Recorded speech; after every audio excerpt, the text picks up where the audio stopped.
that, St. Tammany Parish took on the highest amount of rainfall. It stayed pretty much in the clear in terms of any major damage. WDSU North Shore Bureau reporter Shawanda Jones joins us from Mandeville with how that area managed to avoid the worst. And Shawanda, how much rain have you seen out there? The North Shore took on a lot of heavy rain, but it didn't leave the mess a lot of people were bracing for. I'm standing in a ditch to give you a visual representation of how much rain St. Tammany Parish saw. So I have my tape measure, and I'm going to let you know just how much water I'm standing in.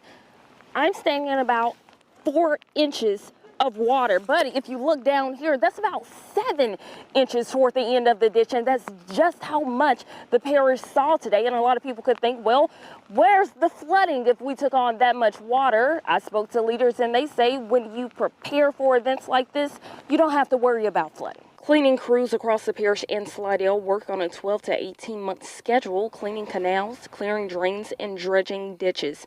Parish officials say it's best to stay prepared than to get caught off guard. This is a sign that what we do year-round has worked. And President Cooper's push to Public Works and to this administration is to make sure that our drainage systems are working as they are designed. That's because St. Tammany Parish doesn't have pumps like other areas in South Louisiana. We want the water to stay in the ditch. That's where it's designed to be. We won't want it to go outside to the yard and into your home.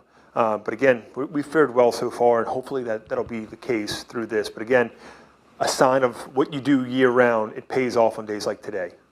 We're told from parish officials that there hasn't been any storm damage, flooding, or weather-related emergency reports from St. Tammany Parish, Washington Parish, or Tangipahoa Parish.